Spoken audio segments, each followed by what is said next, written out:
A paz do Senhor, irmãos. Hoje nós estudaremos a lição número 9 da classe Juvenis, classe Daniel.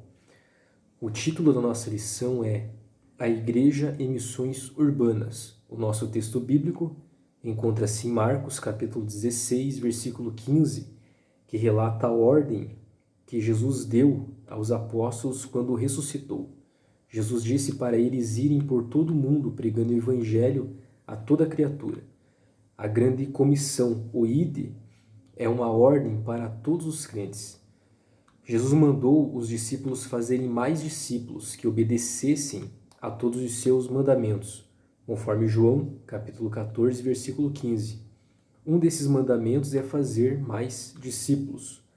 Todos os salvos foram chamados com uma missão e vocação, serem ganhadores de almas. Nossa leitura bíblica em classe encontra-se em Atos capítulo 16, do versículo 9 ao 15 e 40, que fala da segunda viagem de Paulo. O cristão deve estar atento à direção do Espírito Santo. Durante a noite, Paulo teve uma visão que o direcionava a pregar o evangelho na Macedônia. Paulo havia tentado ir a Bitínia, mas o Espírito Santo o impediu. Já na Macedônia, enquanto procurava um lugar para orar, Paulo chegou às margens de um rio. Lá, um grupo de mulheres parou para ouvir as boas novas do Evangelho de Jesus Cristo. Uma delas, Lídia, importante vendedora de púrpura em Tiatira, creu na mensagem. A fé dela imediatamente contagiou toda a sua casa e todos foram batizados. Lídia ficou tão feliz com a presença de Jesus Cristo em sua vida que suplicou aos apóstolos que ficassem um tempo em sua casa. Já no versículo 40, fala da saída de Paulo da prisão. Havia um jovem que tinha um espírito de adivinhação e Paulo expulsou o espírito maligno da jovem. Os seguidores desta jovem, os senhores, quer dizer, dessa jovem, ganhavam dinheiro com essas adivinhações. No que eles por esse motivo, eles se revoltaram contra Paulo e Silas, os açoitaram e prenderam. Ao amanhecer, os magistrados deram ordens para que Paulo e Silas fossem libertos, mas ao ouvir a ordem, Paulo exigiu explicações. Isso porque eles eram cidadãos romanos e haviam sido injustamente açoitados e presos. A revelação de Paulo deixou todos eles com muito medo. Isso porque um cidadão romano não poderia ser tratado desta forma. A liderança da prisão veio até eles para se desculpar por tudo e suplicaram que eles seguissem seu caminho. Ao partir dali, Paulo e Silas foram até a casa de Lídia, mais uma vez. Lá, eles puderam se recuperar e contar com o cuidado da igreja. Então, aqui nós vemos, a importância de uma boa relação com os irmãos em Cristo. Na síntese da nossa lição, consta que fazer missões urbanas tornou-se um desafio cada vez maior. Há poucas décadas, os crentes iam às ruas, distribuíam folhetos, faziam cultos ao ar livre, sem grandes dificuldades.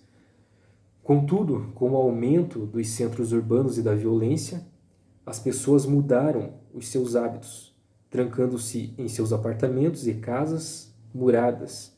Assim, entre grades e desconfiança, inúmeros se fazem inacessíveis. Então, requer da igreja mudanças de estratégias, de evangelismo e de meios para alcançar as almas que perecem. Viver em comunidade é uma realidade desde os primórdios da humanidade. Na Bíblia, por exemplo, a primeira menção de uma cidade encontra-se ainda em Gênesis, capítulo 4, versículo 17, referindo-se à cidade fundada por Caim. Com o passar do tempo, muitas outras cidades foram surgindo, e com elas a complexidade da interação social e da chamada vida civilizada. A Igreja de Cristo hoje precisa cumprir o seu papel na evangelização desses centros urbanos. A exemplo de Jesus, que ia pelas cidades e povoados, levando a mensagem de salvação, conforme Mateus capítulo 9, versículo 35.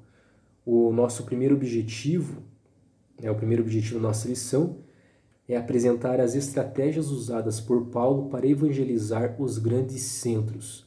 Então, o apóstolo Paulo foi um dos maiores ícones da história do cristianismo. Embora não tenha estado entre os 12 apóstolos de Jesus, ao se converter, dedicou-se à evangelização, em especial aos gentios. A palavra gentil designa um não-israelita. Uma importante estratégia do apóstolo Paulo na evangelização foi ir onde o povo estava, ou seja, nas grandes cidades do seu tempo. As maiores ficavam junto às principais vias comerciais marítimas ou terrestres. Boa parte eram cidades portuárias localizadas no mar Mediterrâneo, Egeu e Adriático, por exemplo. Éfeso e Corinto. Outras cidades eram próximas de importantes vias terrestres, como é o caso de Filipos, colônia romana que ficava junto à via Egnátia. Paulo soube se desvencilhar do preconceito judaico com os gentios e povos distintos. Ele não era mais apenas um religioso, seguidor de regras e ritos, como muitos crentes nominais hoje.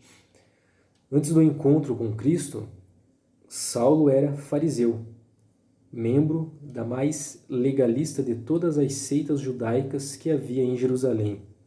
Ele mesmo afirmou que se excedia aos demais por tamanho rigor, conforme Gálatas capítulo 1, versículo 13 e 14, e Filipenses capítulo 3, versículo 6.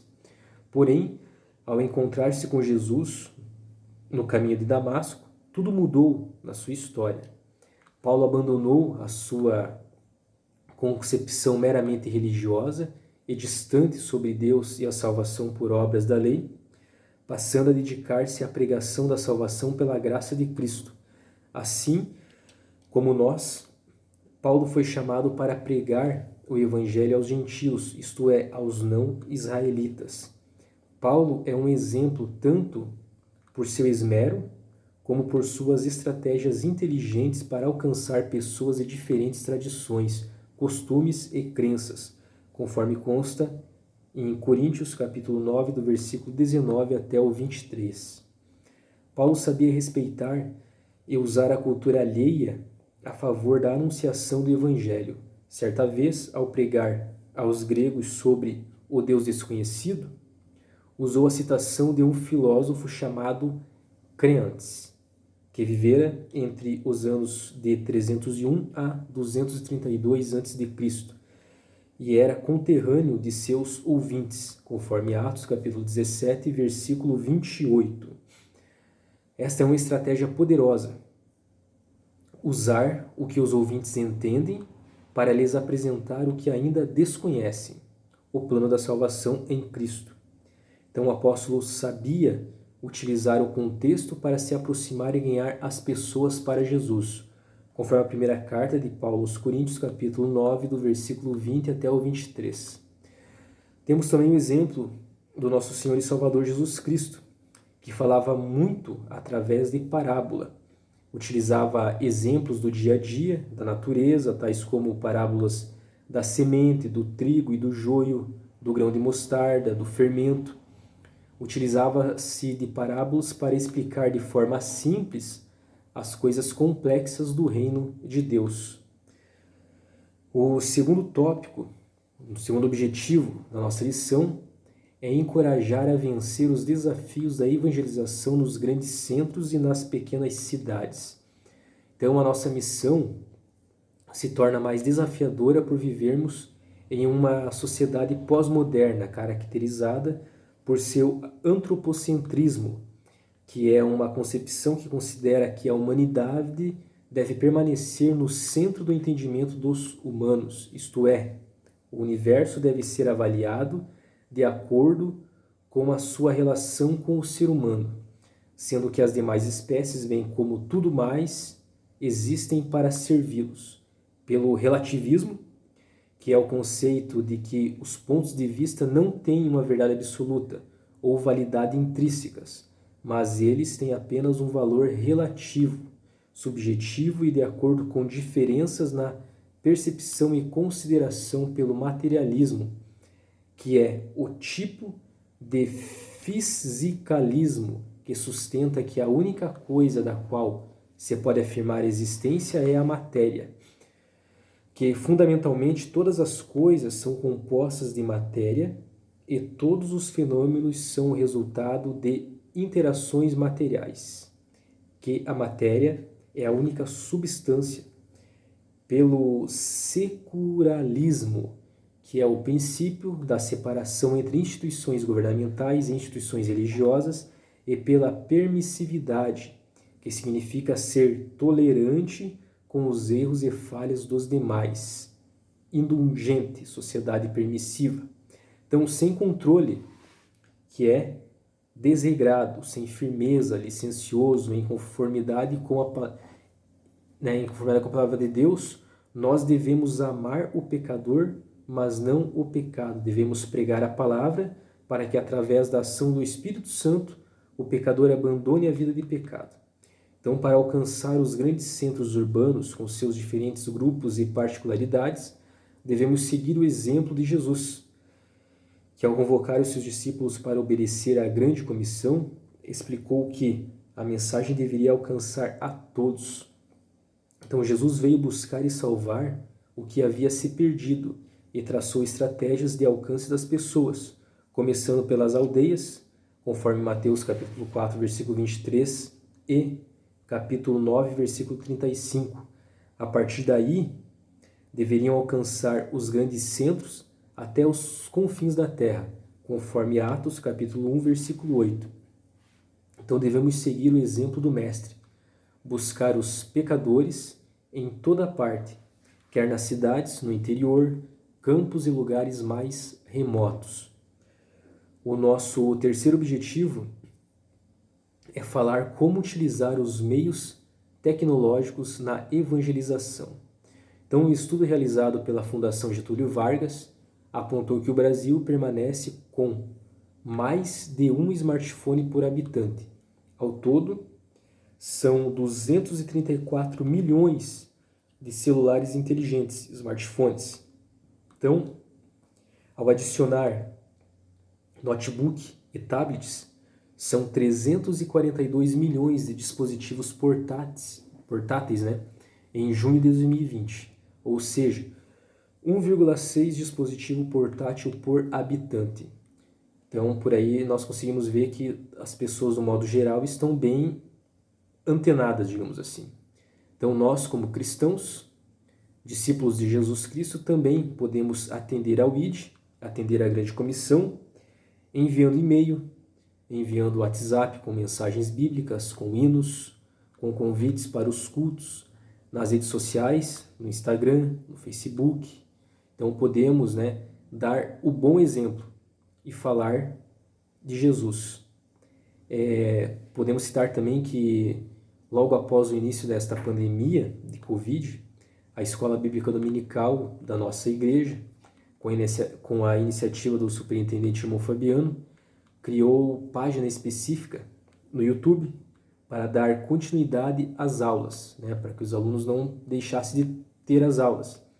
Então, desta forma, nós também podemos alcançar mais pessoas e cada um de nós podemos compartilhar o ensino da Palavra de Deus.